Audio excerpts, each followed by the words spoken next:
ma idinkaad soo jeediyay 4.5 in laga dhigo mise waxaad tidhaahdeen in qabiil lagu qaybsado xusuustaada ergadaasi reer Jabuuti markay yimaadeen maxamed ay yimaadeen ma la kulmeen hogaamiyaashii kooxaha haddaad xasuusato waxyaabaha ugu muhiimsan oo aan ka xasuusto waxaa ka mid ah arrinta heshiisiinta Soomaaliya iyo Somaliland markii laga hadlayay markii ugu horreysay oo aan soo saarnay qoraal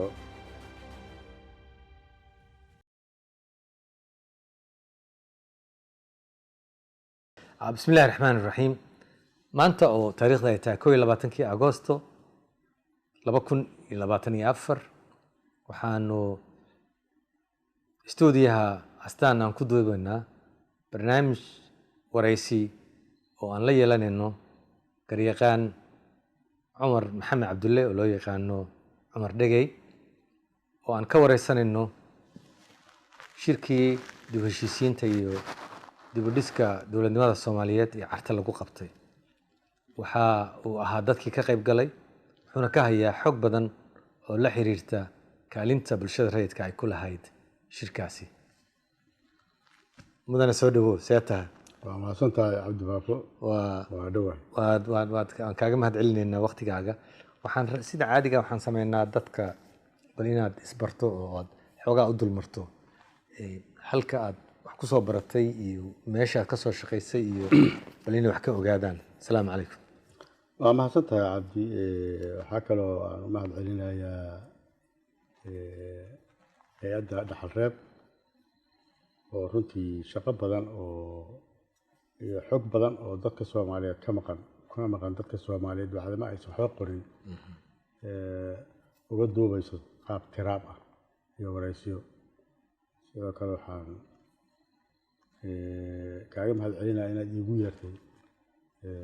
inaan nagala qayb galo mawduucan muhiimka ah aniga qof ahaan waxaa la yiraahdaa Cumar Maxamed Cabdulle Cumar Dhegey dadku yaqaanaan waxaan ku dhashay magaalada Jowhar 1 Oktoobar 1957 magaaladaas ayaan dugsiga Quraanka waxbarashadii hoose iyo waxbarashadii sare dugsiga sare ku dhamaystay kadib waxaan u soo wareegay Xamar oo aan ka galay jaamacadda ummadda Soomaaliyeed kulliyadda qaanuunka ama sharciga oo aan ayadan waxbarashadeedii ku dhamaystay 4 sano sanadkeed ka baxdayna waxaan ka baxay 1984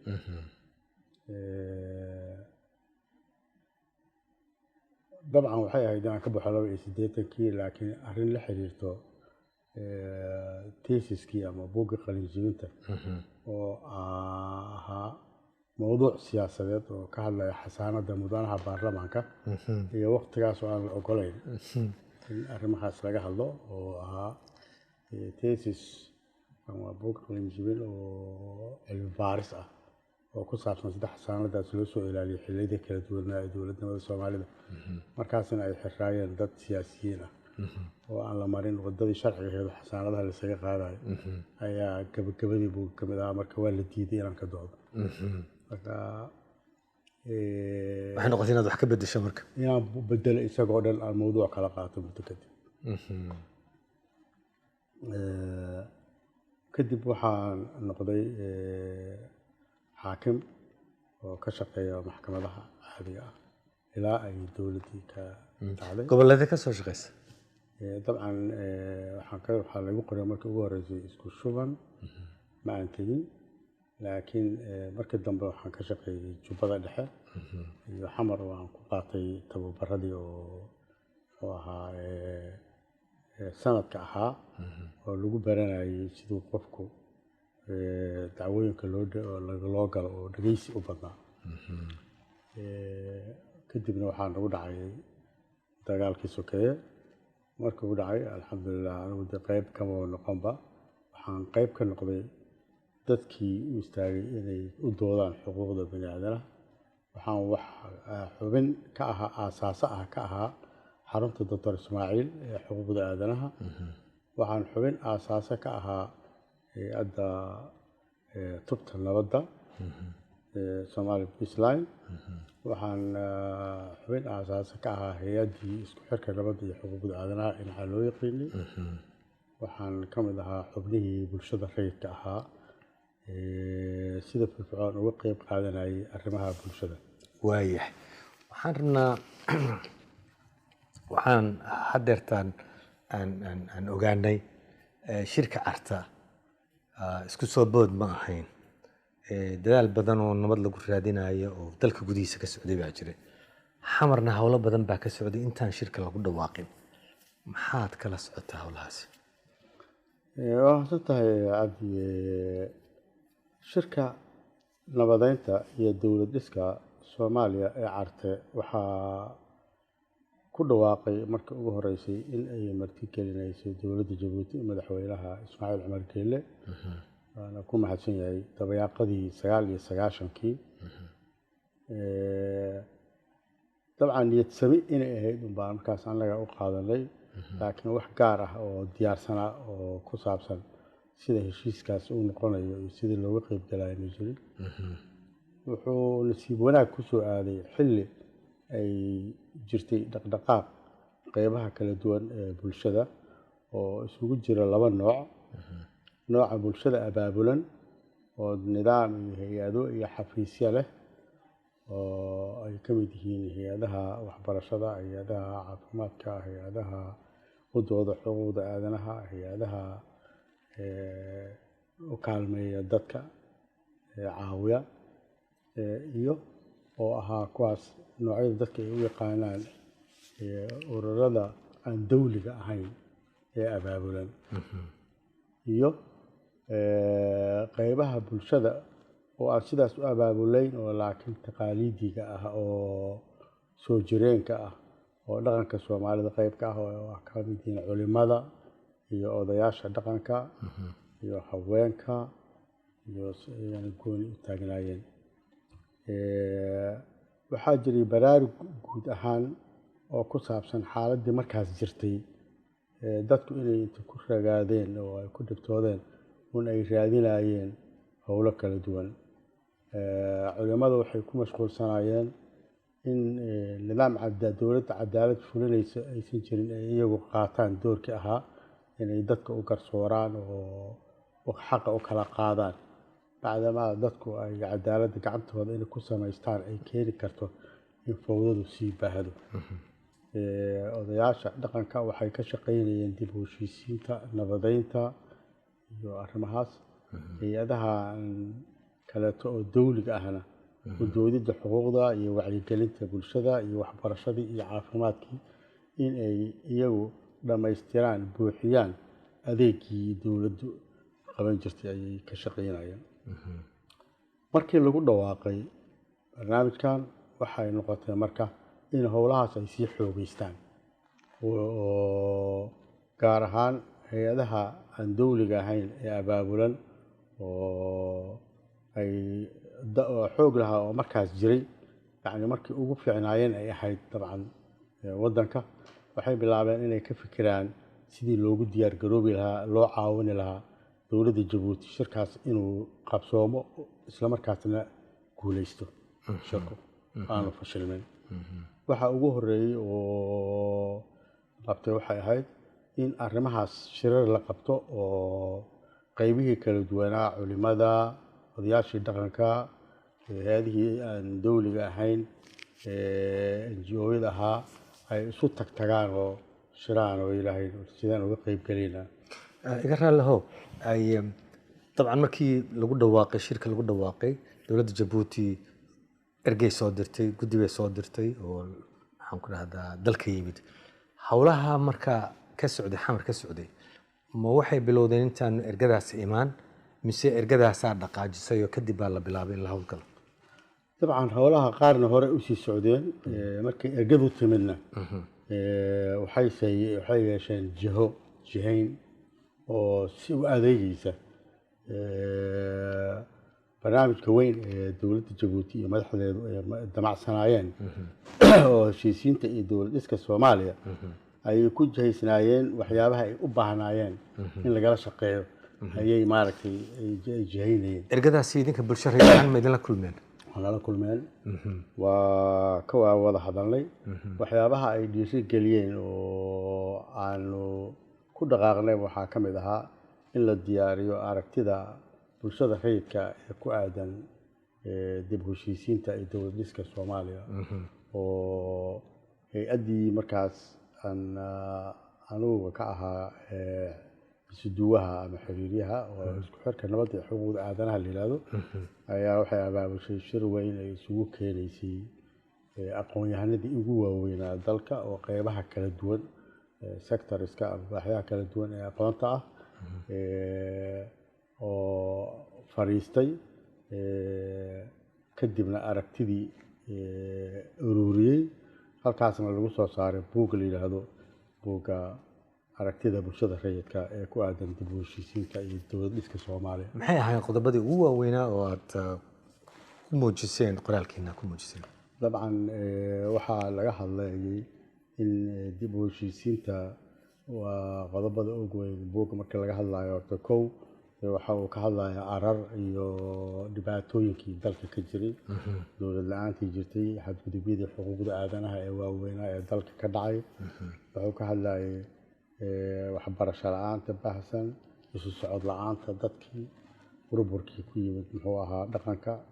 iyo kaabayaashii dhaqaalaha dalka iyo adigu dhinac kastaa bulsho ka burbursan inay tahay arartaas loona baahan yahay Soomaaliya inay maaragtay dib u heshiisiin laga sameeyo isla markaasna dib loo dhiso marka waxaad soo dhaweyseen shirkii baad soo dhaweyseen iyo ujeedadiisa wax talooyin aad soo jeediseen buugga wuxuu kaloo ka hadlayay qaabka ugu habboon oo shirkaasi loo qabanayo iyo dadka ka qaybgelayo iyo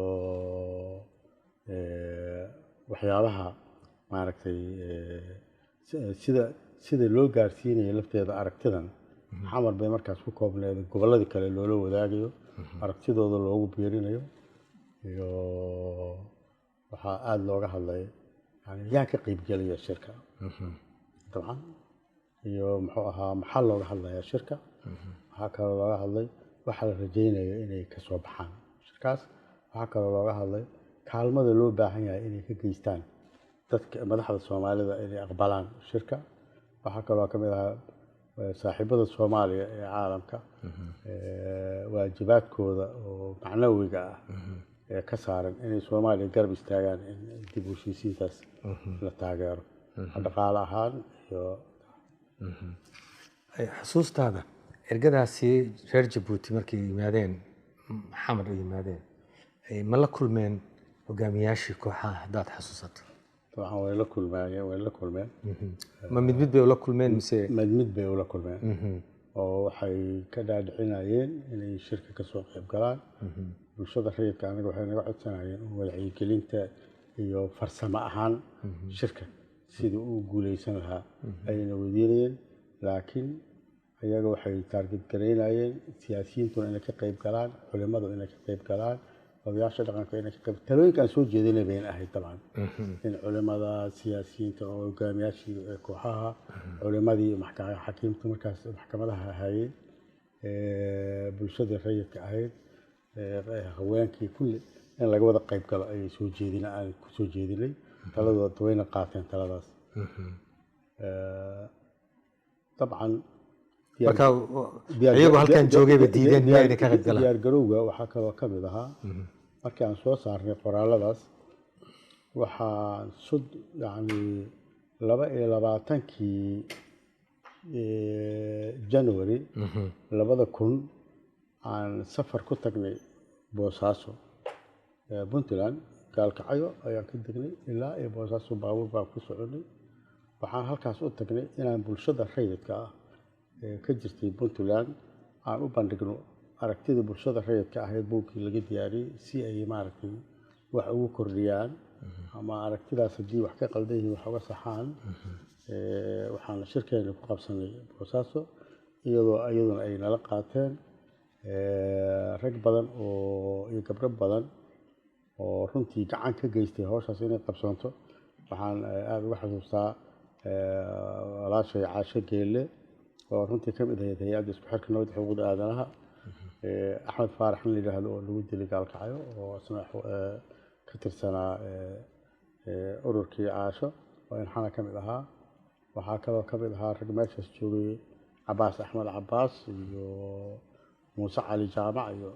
rag badan nakruman in la yidhaahdo dhintay iyo dad badan oo aragtidaas yani aada loogala shaqeeyey soo dhaweeyey oo markii dambena udub dhexaad u noqday in arrintaasi ay noqoto arrin qaran oo aysan noqonin arrin kaliya oo muqdisho ka timid waaya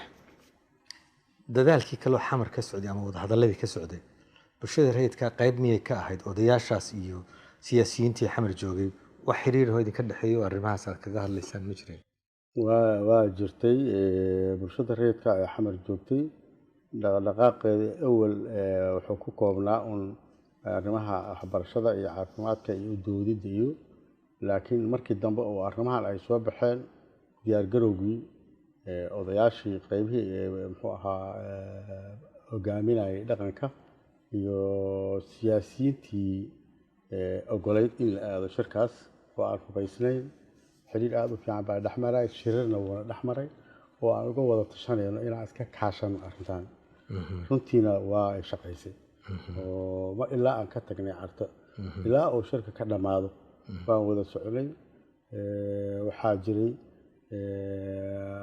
wada shaqaynteena ka mid ahaa wacyigelin in loo sameeyo bulshada in shirkaas muhiim yahay in la aado in odayaasha dhaqanka loo tago in maxkamadihii loo tago waxaa kaloo ka mid ahaa haddii ay dhacdo inaan faham fiican ka jirin arrinta loo socdo oo madaxda qaarkeed ay si un uga biyadiidsan yihiin in laysku dayo in loo tago laftooda oo lagu qanciyo shirka inay aadaan oo dad ay isku fiican si dhow yihiin loo diro si ay nooga aqbalaan shirkaas in la aado waxaa kaloo jiray barnaamijyo aan ku qaban jirnay idaacaddii hoon afrique markaas idaacad maaragtay bulshada qaybka ah oo aan kusoo bandhigayno aragtideena ku aadan shirka iyo muhiimadda uu leeyahay Soomaaliya in ay shirkaas inta loo qabto dowladnimadeedii soo ceshato yani dib u heshiisiin ay dhacdo oo la nabadoobo marka wada shaqayntaasaa jirtay oo wacyigelin iyo isugu jirto culays saar dadkii oo shirka markaas dhaliishanaa lagu culays saarayo inay ka qayb galaan ku qancin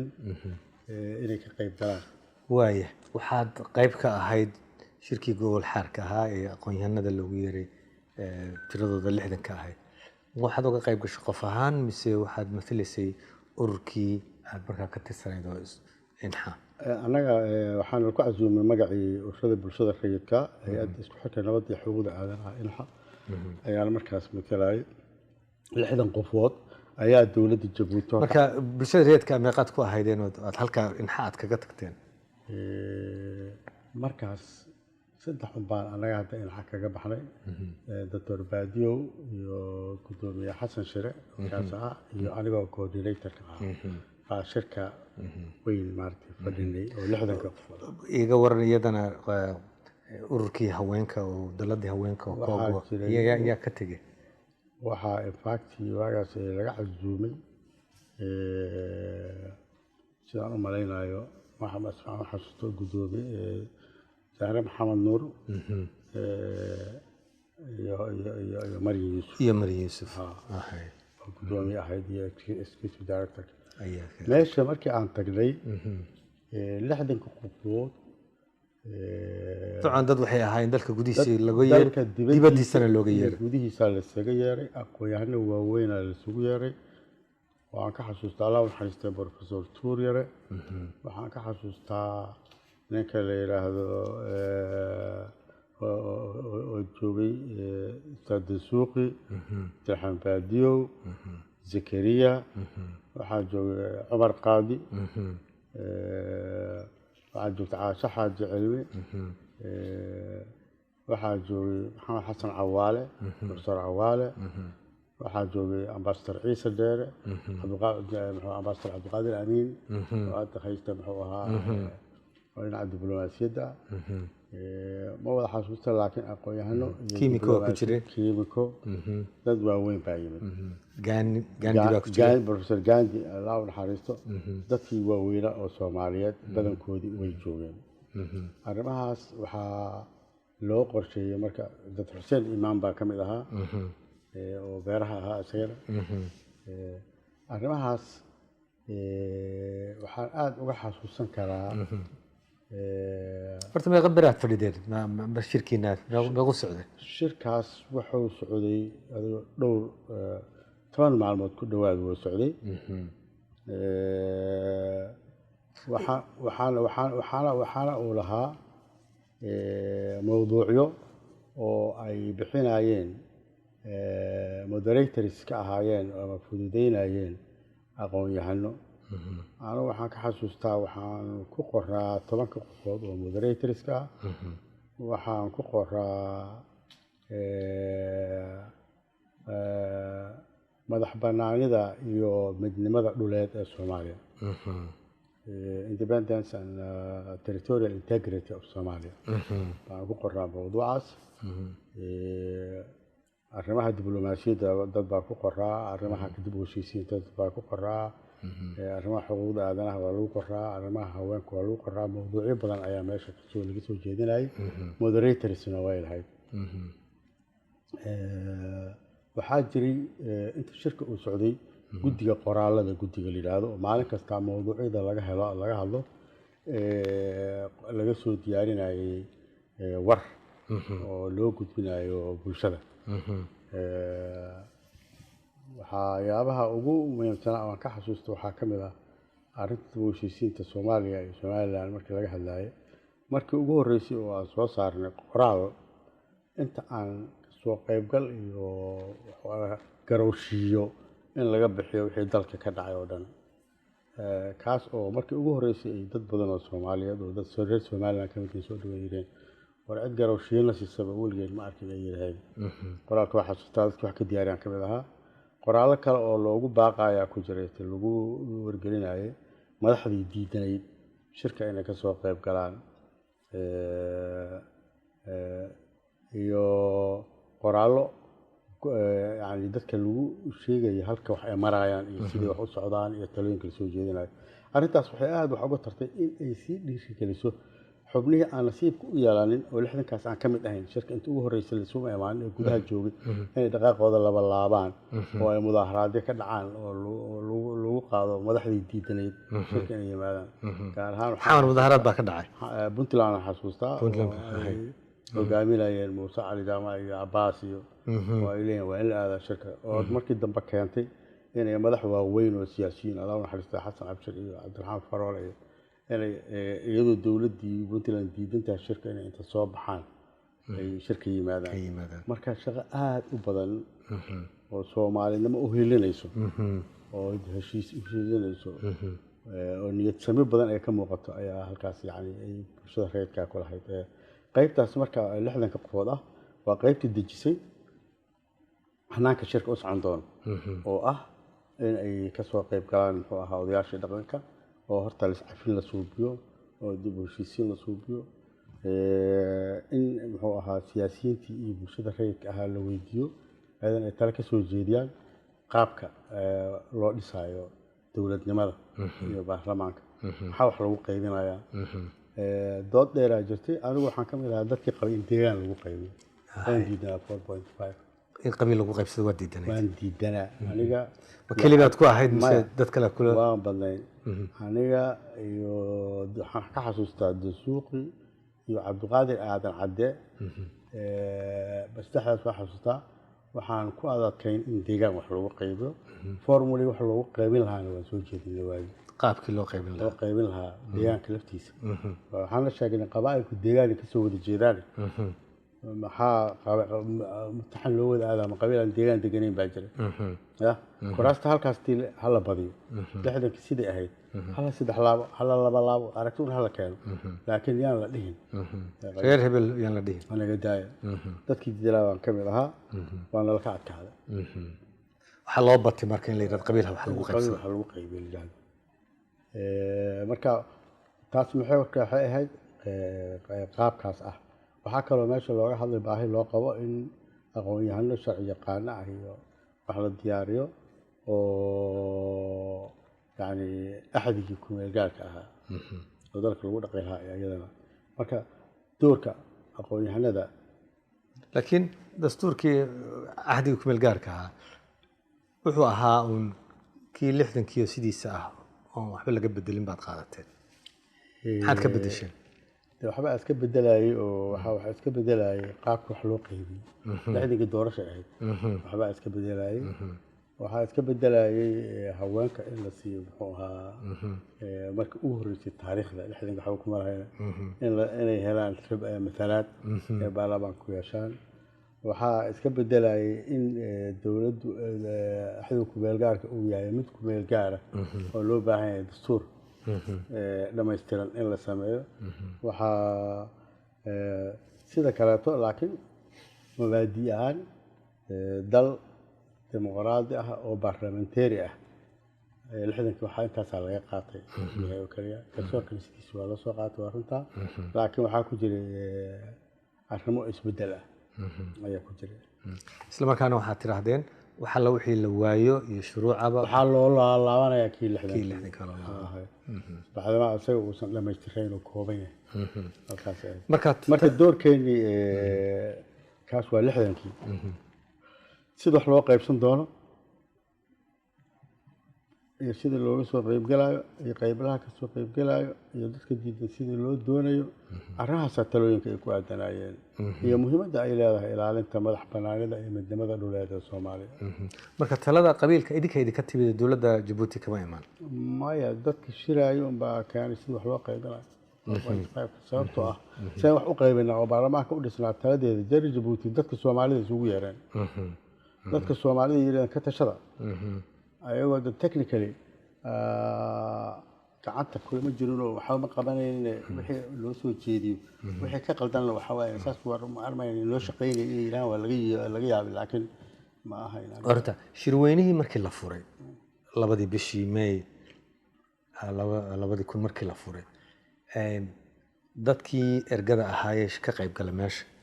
fursad ma u heleen inay ka doodaan maxaa la qaataa ma qabiil baa wax lagu qaybsadaa mise si kale wax loo qaybsadaa fursadaasi meesha ma timid horta markii shirkii weynaa la isugu yimid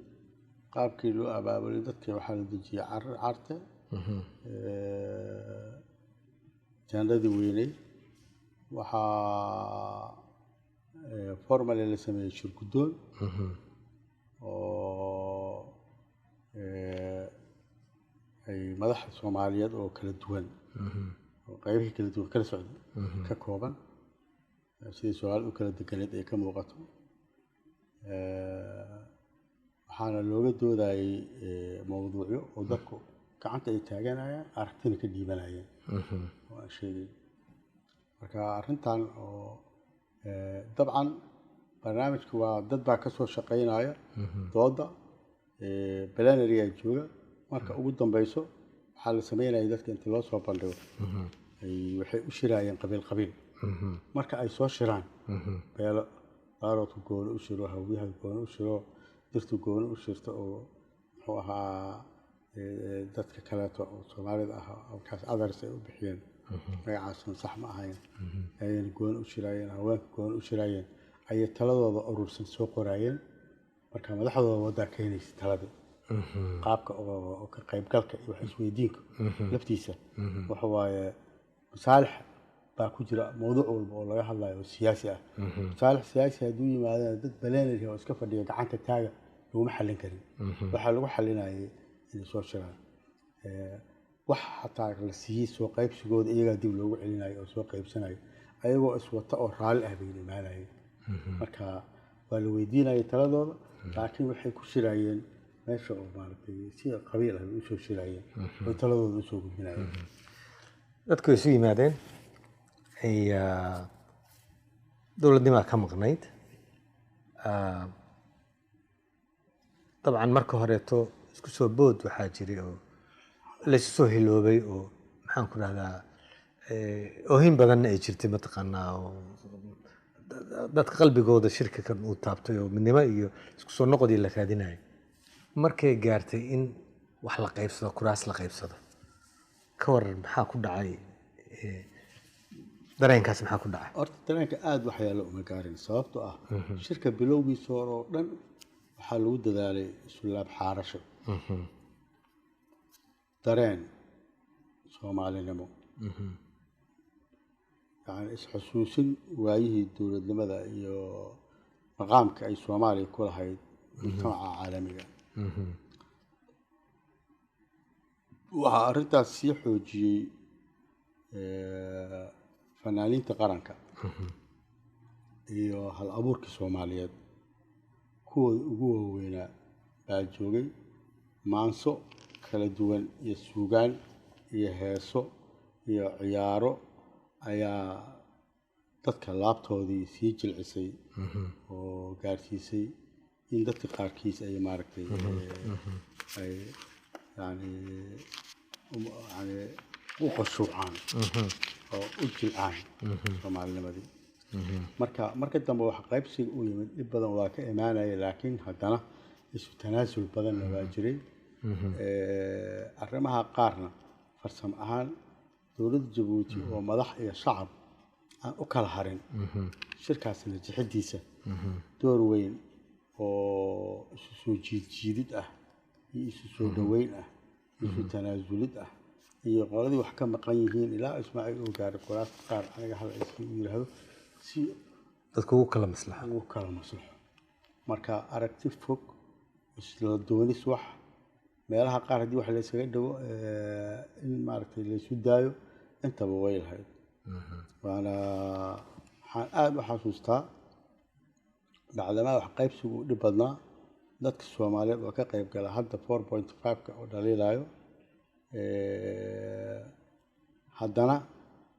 markii wax la qaybsanayo yani dareenka dadkaas oo hadda wax tabanayo way la qabeen dadka tagay meesha bulshada u badnaayeen xaqooda hal la kasiyo matalaadooda hal la kordhiyo sida dumarka oo ahaa beeraha laga tiro badan yahay cid tirsamada baa la yiraahdaa waxaas oo dhan meesha aad bay uga muuqatay isu damqasho iyo isla ogolaasho badan ayaa ka muuqatay idinkaad soo jeediyay 4.5 in laga dhigo mise waxaad tidhaahdeen in qabiil lagu qaybsado anaka dee qabiil lagu qaybsado leeyahay 4.5 xagee ka timid waxay ka timid qabaa'ilku waxay lahaayeen dad waaweyn oo ugaasi ah iyo garaada ah oo meesha wax lagu qaybsanayo joogay seen wax u qaybsanaa waxay ka mid tahay iyaga naftoodii ayaa go'aan ka gaaraya sida loo qaybsanayo marka sideen ka yeelaa haweenka qolyaha kale taqeelinaya maxaan ka sameynaa aragtida isu jiid aan wada qaybsano aan yeel halkaas ka soo baxday bulshada rayidka macnaha haddii qayla timid macnaheedu waxa weeye markii hore waxbaa la soo jeediyey waa laga qaylay marka waa la bedelay oo si kale taa haddana loo soo jeediyey miya maya wax qayb hal mar wax la soo jeediyey ma ahayn maya dood dheeray gashay wax qaybsiga dood dheer maxaa yeelay gabdhaha xuquuqdooda u taagnaayeen beelaha Soomaaliyeed beel walba xuquuqdooda u taagneed beelaha kale marka waxay ku urursanaayeen si qabiilo ilaahay u abuuray u urursanaayeen xagee lagu go'aamiyay in 4 qaybood oo isla eg iyo barkaasi loo qaybsado beelihii waaweynaa ma guddi baa loo saaray maxaan ku rahdaa taladii idinkaa soo jeediseen ba xagee ka timid anaga taladeena kuma jirin ba dadka xuquuqdooda ha loo sibo xuquuq siman hala siiyo dumarka hala siiyo xuquuqdooda muxuu dhalinyarada xuquuq hala siiyo laakiin waxaad tiri qabiilna ha lagu qaybiyo waa tirahdeen qabiil ha lagu qaybiyo nala ka soo adkaaday waxtaan ku anigu waxaan qabsanaa deegaan lagu qaybiyo qabiil qaarkiin waxaan guddi ahaan sheegayaa dad aqoon-yahan ahaa talada in qabiil lagu qaybsado ayaad soo jeedisay la soo jeediyay laakiin anaga waxa uma qaybin dadka waxa uma qaybin tira ma idan sheegay ayaa garteen saas waxa qaybsadaan marna ma ahayn taladeeda loo yaray loo badneeyo marna taladeeda waan gartay waxaan gadaal ugu noqonaynaa kaalintiinii waxaad ahaydeen ururo bulshaad ahaydeen waxaa berigaasi socday waxyaabo badan oo maxaan ku rahdaa ku saabsan dalalkan colaadaha ku jira iyo aada looga hadlayay bulshada rayidkana waxa ay hormuud ka ahayd in la raadiyo xuquuqda bani aadamka iyo nabadda maxaad ku darsateen shirkaasi oo aad mabaadi'daasi aad ku fuliseen inta uu shirka socday oo odayaasha dhaqanka iyo siyaasadda iyo laga hadlayay waxaa barbar socday dhowr howlood oo bulshada rayidka ah oo ay ka mid yihiin shirar ducaadyo oo ay la yeelanayeen siyaasiyiinta la yeelanayeen odayaasha dhaqanka la yeelanayeen dowladda Jabuuti oo martigelisay la yeelanayeen saaxiibada Soomaaliya ee shirka joogay marka bulshada reedka oo wareegaysa meeqay ka koobnayd yaad ahaydeen dabcan team waxaa jiray koox oo in xaka socotay oo shirka loogu talagalay iyo kogo oo isla socda maxay kogo oo isla socda kogo waxaa la yiraahdaa dalada haweenka oo grassroots ka ah haweenka la yiraahdo iyo hay'adda isku xirka nabadda xuquuqda aadanaha guddigaas waad isbahaysateen oo isbahaysanaya ayaa meesha joogay ayagayna ahaayeen kuwa shirducaadka la yeelanayo saaxiibada Soomaaliya dowladda Jabuuti oo martigelinaysay madaxdii Soomaaliyeed ee shirka joogtay garaadadii ugaasyadii iyo maamulkii meesha joogay iyo qaybihii guud ahaan ka soo qayb galay haweenka guud ahaan arrimaha oo markaas ay soconay waxaa ka mid ahaa oo ugu waaweynaa xuquuqda dadka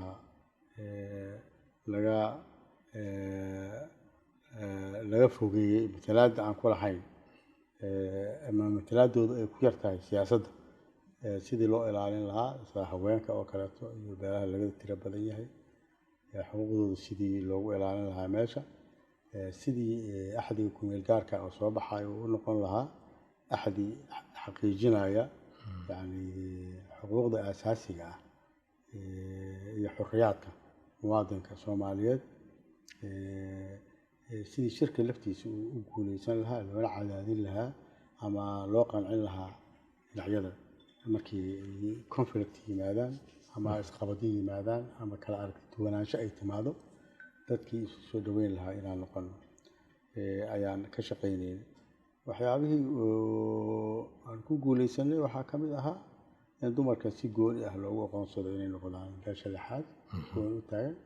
oo kootadooda meel gaar ah loo dhigo waxyaabaha qondahooda meel gaar loo dhigo waxaa ka mid ahaa in axdiga kumeel gaarka ah doodiisii anaga aan qabanay oo qodobo badan oo muhiim ah oo markaas ay ka mid yihiin xuquuqda ilaalinta dadka ay ka mid ahaydaan iyo farsamo ahaan inaan ka caawino dastuurka siduu axdiga kumeel gaarka loo diyaariyey looga doodi lahaa oo dadka uga qayb geli lahaayeen dood oo aragtidooda loogu biirin lahaa iyadana waxay ahayd arrin aan anagu ka qayb qaadanay waxaa ku jirtay barnaamijyo wacyigelin ah oo aan qabanaynay oo aan isku xiraynay shirka iyo dadweynaha Soomaaliyeed ee dibadda iyo gudaha jooga oo aan kaga hadlaynay sidii wax u socdaan iyo horumarka jira oo shirka iyo rajada ka jirta in maaragtay in la guuleysanayo oo dowladda iyo inay u diyaar garoobaan dadka wixii ka soo baxa meeshaas inay taageeraan soona dhaweeyaan waxaan halka ku soo xireynaa wareysigii aan la yeelanay Cumar Maxamed Cabdulle Cumar Dhagey qareenka oo uu nooga warramayay xogtii shirkii nabadeynta iyo dib u dhiska dowladnimada Soomaaliyeed ee Carta intaan ku kulmi doono qaybteena labaad nabadgelyo